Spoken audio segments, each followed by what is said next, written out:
Hello, everybody. Welcome to Coffee Can't Fix Everything. This is a show where we talk about mental health over a cup of coffee. Today, I got the homie again. Everybody I meet is just the homie, but we've known each other for 2020, Yep. way back.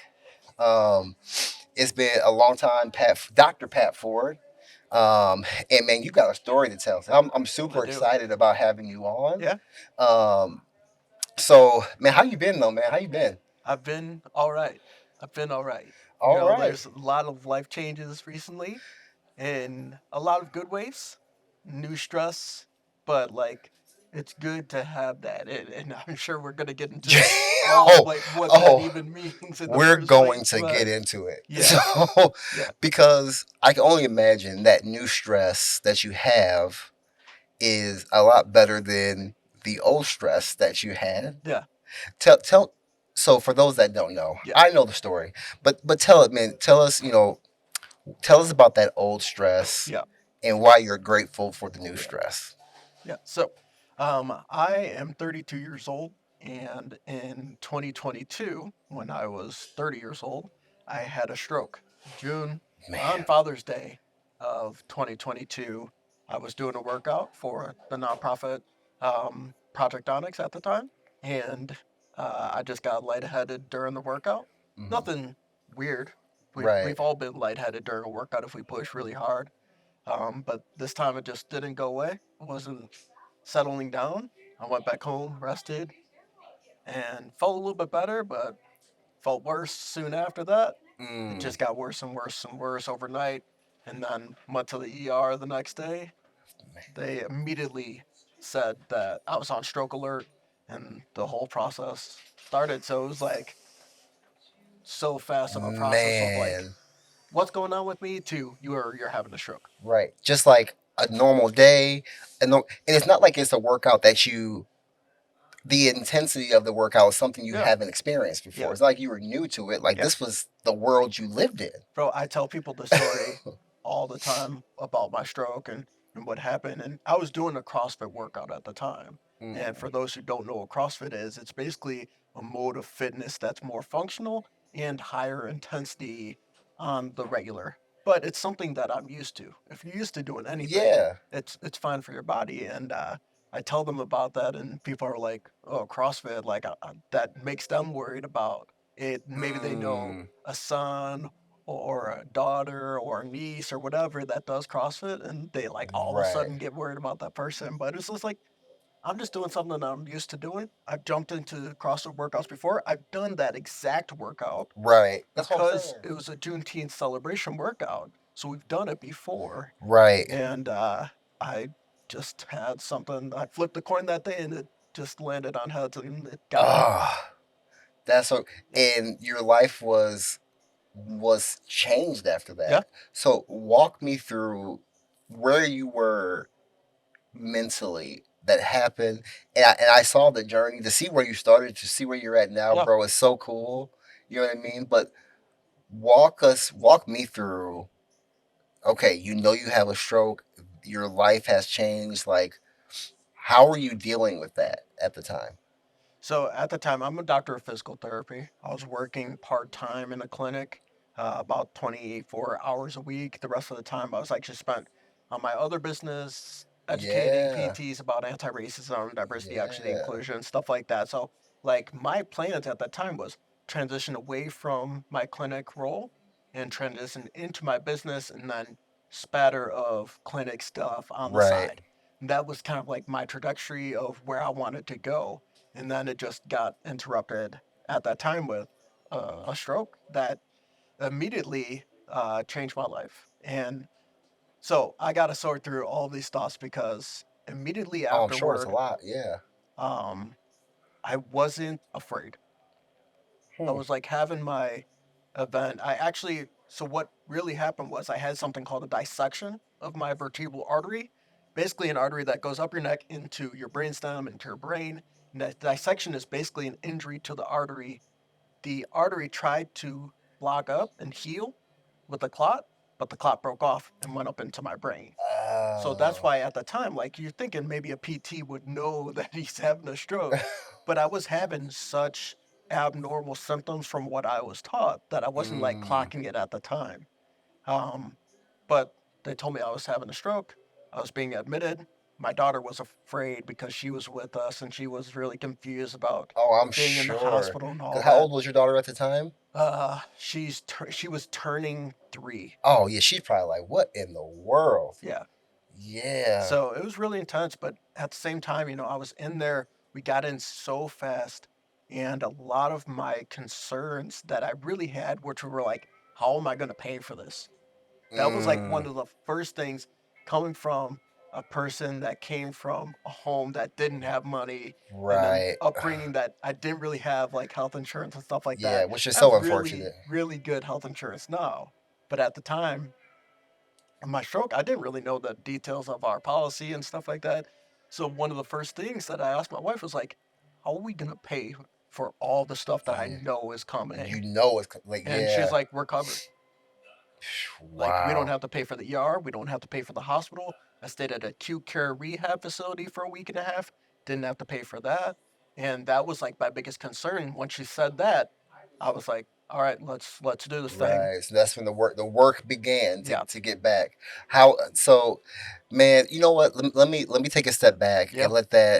and let this breathe a little bit because you brought up something that is so something that I talk a lot about on my other the Healthy Project, which um again, I'm kind of in the same boat in the sense of if something catastrophic or something like that were to happen, there wouldn't be that stress of how am I going to pay for it because I'm blessed to have great health insurance. But there are a lot of people in our community that don't have that, Hmm. that don't have insurance or trying to figure it out. Yeah. And this can go into a whole nother conversation around insurance and insurance and it can go there. But I will say, like, without going there, there is something when I think about just my health in general or in health in general, it's there is a feeling of relief of like, hey, if something were to happen, I'll be okay, and I need to be more grateful about that. Because you Hmm. can take it for granted. Yeah, You know what I mean? for sure. You can take it for granted, at least in my opinion, and like. I don't want to do that because that can go away tomorrow. You Yeah. know what I mean? Well, and that's like we were talking a little bit before this about gratitude, and that's basically the moment that a lot of that kicked in for Mm. me. Um, Realizing my status going into it. Hmm. When we got to the hospital that morning, it was like 8:30 in the morning, not busy. I pretty much got straight back there and got straight admitted to the ER. Right. And while we're in there, it's getting more busy, and I hear the commotion that's happening while I'm like trying to recover, and I'm hearing other stroke alerts happening, like Oh. in that space, in the triage space, and I'm just like imagining like what are the circumstances that these other people are going through that like I have it so good in this Hmm. moment as far as my ability to potentially recover from this that like I was like I'm so grateful for that alone just because I know that the other people that are coming in here might have a different story. Might have They a different might story. be a person that's in their 70s or 80s. They might be a homeless person in our community that doesn't have the resources that I have available Right. to me. Maybe it's somebody that's like me that has it for them, but I don't know. And part of that was like, I was clocking that, like, my experience was one of privilege. Mm. And I was really grateful for going into this position, not having to worry about just my like access to healthcare and my coverage of it. And not to mention, I'm young in my 30s. I do Yeah. CrossFit, You're so already I'm going healthy. in fit. I had no other health complications, no heart defects, no cholesterol, no hypertension, nothing that would explain why I Hmm. would have a stroke in the first place or have one in the future. So my ability to be prepared for a stroke, what I tell a lot of people, especially in that moment, was like, I genuinely believe this, and this is a little cheesy and stuff, but I genuinely believe that if anybody was supposed to have a stroke that day, it was gonna be me. Talk about, explain that. Yeah, What does that what does that mean? I think the work that we do, the conversations that we have, both of us, center around of like a lot of access and opportunity. And I was discrediting the opportunity to recover from a catastrophic injury and what that Mm, means for somebody's ability to do that. People can talk about the mental fortitude to get through something, having, the resources around them, but being capable of overcoming it from a physical standpoint is right. different. And I was like, well, if somebody was going to get a stroke that day, have me being the person is not the worst thing because at least I know like that there's a higher chance of me having success to recover from this Mm, thing. okay. No, I get that. I get that. Um, did your mindset around life change after that moment? I think it was more like as things were coming at me in life and as I was getting from the hospital to the rehab center and realizing like, oh, this is that intense. Mm, Like this is what my situation is right now. When I was in the hospital, I needed two physical therapists to help me stand up. And while I was in the acute care facility, I was mostly being wheeled around on a wheelchair and I only stood when I was doing my rehab. And I needed a walker. I couldn't walk. Like I ugh. literally just my body wasn't listening to what I wanted it to do. And there I could show you videos like I'm trying to just learn how to step again. Yo, I seen it, Right. and as I'm, as you're posting your journey on IG, in those platforms, all I could think to myself, Pat, was like, to go. How do you go from doing a CrossFit workout to needing help to walk?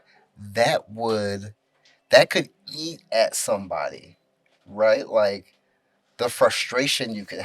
have around that. And again, being grateful to be alive and Yeah. understanding that, like, yes, I'm like, everybody can say, I'm alive, I'm grateful to be alive, Yeah. but still, it's like Yeah. you go from being in some of the best shape ever to Hmm. needing a wheelchair just to get across the hall. Yeah. That would be hard. That'd be hard to deal with. I'll be completely honest with you. The hardest part that I've dealt with where I've had more negative feelings than positive Hmm. was more recently. Really? Yeah. So I'll back up to the moment that I was in the acute care facility. So another part of me being the luckiest person to be in this situation Hmm. was that I knew my outpatient PT was going to be the exact right person in Mm. all of Des Moines because I worked with her. She is a neuro specific PT, and part of her dissertation while she was going through residency was dealing with the exact same thing. Oh, you were in good hands. You already knew So it. it's like, so I invited her to my rehab center to shadow me and my current PT at the rehab center so that she can have that continuity of care and like know exactly what's going on with me and we could transfer that into like outpatient PT. So like I had all these things lined up. I was like, I got this, bro. Like, and the doctor was like, a year you'll be feeling like mostly back to normal. You'll be doing good. Yeah, and I was like, okay, so let's make it happen. Now, I like left the rehab center and I went back home and I was doing workouts in my basement. I was Yeah. literally walking with my walker, doing laps in my basement. I was doing squats out of the out of the couch. I was walking around the neighborhood with my cane. Like I was in it, and I was like, Yeah. I'm gonna make this happen. And I want to fast forward to kind of like the present that like once the year hit for me, I was like feeling like, if I'm walking around and if I'm like meeting up with you at that year mark in June of 2023, you probably wouldn't have noticed that I had a Mm. stroke, which was great. It's basically what the doctor told me, but I know that there are still effects on me. It Oh, right. was like I'm not that person that I was before. That person Right. that was doing CrossFit that day. Right. Like I want like I was really desiring to be Yeah. that person You have again. improved, but you're not the same. Yeah. You're not the same. And part of my struggles with my identity that I am Mm, having to come into is understanding like that I am the same person, but it's a new me. It's a person that has gone through a stroke, that has gone through the turmoil that comes with that. After 6 months of having my stroke, I was laid off at my job. Like, there's different mm, things that came with my life since I had a stroke, and those were changes to my identity that I still try to adapt to, trying to basically um, mourn the loss of a person to me. mm, Like like I am, and that's still something that I'm trying to work through. Is like, am I have I mourned my loss? Like, have I worked through that grief that comes with that? And a lot of it was like me maybe being protective at the first part where I was really grateful and I was really motivated, and mhm, maybe delaying something that like I needed to be working on. Um, so more recently is like, since my stroke, I was, I don't know, like 200 pounds when I had my stroke. Relatively fit, pretty good shape. Now I'm like 50, 60 pounds heavier. And I'm mhm. like, that's not me. Right. And part of that is like, I literally can't be the same person I was before. I can't just jump into something. I can't do a 30-minute workout on the fly. Like, I have to plan Baby my energy steps. expenditure. Yeah. And like, now that I'm working full time, which is part of that new stress, is like, oh, that's taking up energy for me. I have to be more diligent about my energy and what I can and cannot do. And just like any person that gets out of their sport and tries to come back to it 20 years later or whatever, it's like you can't do the same stuff that you did you, before. Then you you get can't. frustrated and you get discouraged and you don't want to Yeah. do it because it's not the same as it used to It's not be. the So same. it's this back and forth that I've been doing for months of like, get back into fitness, discourage myself because I can't do it the way that I was before. Mm, I'm not making the success that I had. It's not coming as easy and simple to me. right. Right? My athleticism, this athletic version of me, like it doesn't exist right now. At least Mm, not physically. Maybe mentally, right. but Mentally, you're not still an physically. I athlete. can't just jump into anything and just be like, this is how it gets done. Right. So that's been more of a struggle for me recently. Is like understanding like this morph of my identity that I'm trying to adapt Right. to. I can see that. I can see how that can be.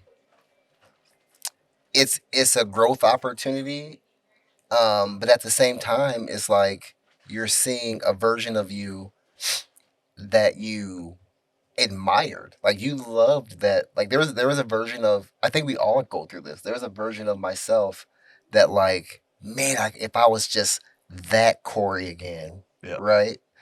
That man, things would be so much better. Or man, I remember back in my day, I could do this, that, and the third. Yeah. But it's not that day. Yeah. And coming to that and accepting that, I think accepting who you are and still being able to improve. I Hmm. think I think as we get older, we can still improve. Yeah. But I to your point, I think the hardest the hardest thing to do is to accept that you're never going to be what you were. Yeah. That that's a tough pill to swallow. Yeah. Um, but you're going through that now, and you're going through that process. What's your plan to get back to a better version of what you can be? Like, have you kind of thought about that? Like, you have the new job, your physical Yeah. therapist back full time, Hmm. getting back into the swing of things. Like, Bro, this conversation is so huge because like it sparks so many things in myself that I've thought of over this past year and a half, plus of my recovery. mm-hmm, Going back to the wanting to be this previous version of me, I would be more understanding of myself if it was up to me that I was this way, right? Maybe I just mm, got busy in life and I just got out of the habit of the thing. and just over time you lose that skill just because we Right. haven't catered to it. But like I literally lost all that in a moment. Like it wasn't my choice. In a It moment. wasn't something that I could have prevented. I wasn't neglecting my health. Like it was just not my decision, but all those Right. things disappeared from my life. And on top of that, lost my job. 6 months later, I was trying to make my side joint into my full time thing, but that wasn't working out. I just wasn't able to put as much bandwidth into it that I needed to make it a Mm-hmm. successful business. And now it's just like, okay, um, I'm not able to serve my family in the Mm. way that I need to. So then What your was manhood right? comes in. I Oh, was part of that gratitude piece that we are talking about yeah. was at the time I was being mentored by somebody to start on my business and to grow it. And that person made a GoFundMe for me. And we were able to sustain my family for 6 months off of that GoFundMe That's money dope. because I wasn't able to make money. And that was like, man, I literally have everything that I need. Mm. But that money eventually ran out. I was trying to, do my thing with my side business. I wasn't ready enough to get back into any type of clinic, even despite losing my job. You might think like just get a new job, right? Right. But I was still 6 months Yeah, off of my it's stroke, easier said than done. and just I wasn't prepared to get back into that work.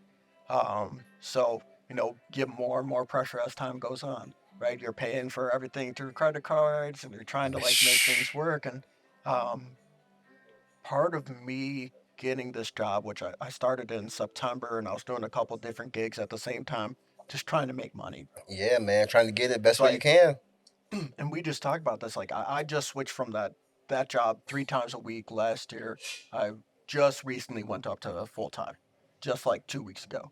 And part of that was like, in this moment, what I want is predictability, right? Mm. There's a lot of unpredictable things that my family has had to go through, Man, starting that's with so. COVID Yo, that's so real. and then going through my stroke and all that stuff. Is like, Yeah. I just want to do something that serves my original passion of helping people. Mm-hmm. But more importantly to me, it's like my family comes before anything. And I want to feel like I'm contributing to something Yeah. rather than my wife just sitting there, being understanding, being loving, Yeah. taking everything that's coming at us. It's like, no, I don't want you to have that Right. stress anymore. It's like now I'm just coming back into my identity as a PT, and now I get to do it in a way at this new job where I can make a lot of the practice the way that I am passionate about helping Mm. people, right? If I want to help CrossFitters or runners or the black community here in Des Moines, I can build that up from scratch right now. And that's a big piece of what I've wanted for Right. a long time. So it's like now's that opportunity to do that, to come into that part of my identity. Right. The other piece that we've been talking about is my physical identity, Yeah. right? My fitness, my athleticism, my ability to be an unrestricted dad. Like you know what it's like to Oh, be I like, know. if my kid wants to wrestle, I'm ready. Right. Right? If my kid wants to run in the yard to play soccer, I'm ready. If you want to go for a bike ride that's like an hour long, I'm ready. Right. Like and I I can't do that right now. I can pick and choose and I can do a few things here and Right. there and it's much better than it used to be, but I still want to find that part, right? Mm. If not for myself, it's like I want to show up to my daughter as somebody that is always ready to do the thing and doesn't say no because they're not present Right. or they're not capable. And because I know that I can still change and I can still make progress, I'm putting it on myself like that that's what you have to get done. Outside of that, it's like, and this is real deep with this Yeah. stuff. Let's go with it. And I want to be as honest as I can be. About a week ago, I broke down to my wife, Mm. and she noticed that I was having like a bad evening, and I wasn't really talkative. And she's like, "What's going on?" And I was like, I don't know. Like I don't know what's happening." And I was like, it can be. the stress from work, and it's not necessarily the stress from work, but I actually started to get a headache that day, which was reminiscent Mm, of the headaches that I was getting kind from of like a recovering from my trigger. stroke. I was like, I still am dealing with this, bro. Like this is still Right. here, and that was compounding on other stuff, right? Me feeling bad about my body and not feeling like I'm the same Mm-hmm. physical person that I used to be, and all these things were compounding. And I was talking to her. This is literally just a week ago, and I was like I just want to know why I don't love myself. Like I Mm, just want to love myself, and I just want you and Elena, my daughter, to be enough. Like that. That's what I want. I want to get fit. I want to do the things, but I just want to love myself right now. right. And right now I don't. And that's Right. like really heavy for That me. that is heavy. And How do you? How man? First of all, I appreciate you saying that because one, I don't think you're. I know you're not the only one. I think a lot of athletes go through that one of that man. This is what I used to be. And your sense of pride and love comes from your ability to do something, and then you're having to transition and try to find that somewhere else is hard. And you almost feel guilty. You almost feel like, why aren't my kids and my wife enough? Why can't I just be happy that I have a beautiful family and I am I'm healthy and like I have this new, I'm still alive, but you still got to be there's this. And I'm speaking for myself. Like I feel like, and this is going to sound awful. And like, yeah, I love my kids, I love my wife, but like, I still got my own goals and I still got my own things that I want to do. And I still want to be, I still want to be healthy, not simply just to be there for my kids, but also longevity, be there for myself. Like we got to be there for ourselves yeah, too. And if you're not happy with yourself, that is going to your your family's going to see that. So being able to get that out to your wife or to even to a homie or something, I feel like it's so important. yeah, You know what I mean? Because the more you keep that in, this is snowball. What else is going to yeah, happen, right? So the beautiful thing with that is one, you have somebody that you can talk to about that, and I think people need to hear that sure. because we go through life being like, just not express, especially men, bro, not expressing how we feel. Like it's okay to say you're not feeling it right now. You broke down. I'm glad that I have a group of friends I can say that to. Like I feel like if I texted you and said, "Man, I cry. I'm going through it," you wouldn't be like, "What you crying for?" You know what I'm saying? Like, Right, right, right. you know what I mean? Like that. Like, what do you need? What? Exactly, exactly. What do you need? So I think, man, I respect that you're able to express that, and cause a lot of men, a lot of men feel that way, Yeah, and they bro. don't Like, have like that. this, it doesn't come easy to me. Mm-hmm. I've been bottling that up for weeks, Man. and my wife is like, "Why are you not like? I can only help you if you communicate with me." And I'm like, Mm-hmm. I understand that, but also I'm reminded on the daily That you that I'm had to. still dealing with shit from my stroke, Yeah.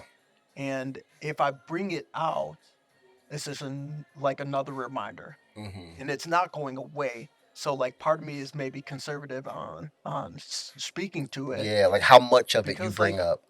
it's already like a ton in here. But the Yeah. fact of the matter is like whether this had the exact like um, domino effect is like I brought that out, and the next day I wasn't dealing with the inner turmoil. I still deal with that thought, Mm-hmm. but it's not eating me up to the point where like I'm not talking to my wife or my daughter. I'm Right. not really like wanting to interact with them. And it was just that day that I was really, really doing that. But yeah, it's just like, one of those things where it's like I need to lean on her more. I need to lean Mm-hmm. on, my friends some more for that Yeah, stuff. And man. that's like a big deal. Like And for me, this is like a whole nother conversation, but like people talk about like, well, you know, if you know you it could be this basic. If you know you're unhealthy and you have all the tools at your disposal, then why aren't you doing something about it? Right. It's like there's a disconnect there because I'm a PT. Also have my certified personal training certification. I also am CrossFit certified. I've been strength and conditioning certified. I literally have all the knowledge that I need to get In better, the world. to get Right. fit, to get as best as I can. But there's something that's happening that stopped me from accessing those things, Mm. from utilizing them, right? And, you know, something that I've told myself, at least in the short term, and I've told myself in the past and failed at doing this, was like when something pops up, maybe it's a craving for a thing, whether it's a craving to rest and relax, it's like you have a choice right now. You do have a choice, and you need to get better at making the choice that aligns with the things that are giving you the most grief, Mm. that fights against those things, not just to be healthy. It's like I know that overeating or not doing the workout that I said that I was going to do at 6 p.m. elevates my grief, elevates my turmoil, elevates my Mm. depression. And failing to do those things is like I'm letting myself down. Right. And I'm a piece of shit and I can't do anything, whatever. Yeah. It's like, no, you have a choice, and it's really hard to make that choice to overcome that thing that's telling you to stop at Casey's and get the slice, Right. or to like not do this workout because you're really tired, you have a full day of work tomorrow, whatever. It's like you have the ability to get up and shut up that voice, and you could do it right now. That's not Mm. going to be the only solution you need, and it's probably not going to work long term because Mm. it doesn't for a lot of Right. people, right? You need other tools to get you through that thing. But if you can clock that thought, you'd be like, you know what, I'm having this thought and it's a reaction to this thing. Mm-hmm. I'm going to interrupt that right now. Right. Which is, for the most, usually it's an emotional reaction to Mm-hmm. something. Right. We get in our emotions a lot, which I'm not saying there's anything wrong with that. But sometimes, going back to your pizza slice situation, right? That Casey's pizza be hitting Yeah, sometimes. But what happens once you have that? That emotional response to want the pizza leads to an emotional response of how you feel about yourself. And exactly. here I did it again. That's that And grief piece, bro. yeah, It's not man. even being like it is healthier decision to not eat that slice, right? Hmm. But it's more unhealthy for me mentally. If I want to love myself, and Right. that's stopping me from doing that in part, and these microtransactions that I make with myself are accumulating over time, then I'm getting debt from those decisions that I'm making Right. that are leading to me having grief and depression and anxiety about these situations. It's like, do your best that you can to make the choice that is going to be better for you, Mm. right? Pat, with that, man, I'm gonna leave it there. So that was amazing. We could talk for probably a whole another hour, Yeah. but I'm grateful to have the slowdown as a partner for this podcast, and they probably will kick us out. But Pat, thank you so much for being on the podcast. For anybody listening that wants to connect with you, learn more about your story, or just chop it up, where can they find you? Yeah, so you can send me an email if you want, patford.dpt@gmail, or you can hit me up on Instagram, the inclusive clinician on Instagram, all one word. You hit me up there and I'll Awesome. chat it up. Man, that's what I appreciate you, brother, so much. Yeah, you too. Everybody, thank you for listening to Coffee Can't Fix Everything. Now, this is just a podcast. I'm not a therapist. I don't think Pat's a therapist. He's a physical therapist, but not a mental therapist. Um, there is support out there. Please, 9 a.m. if you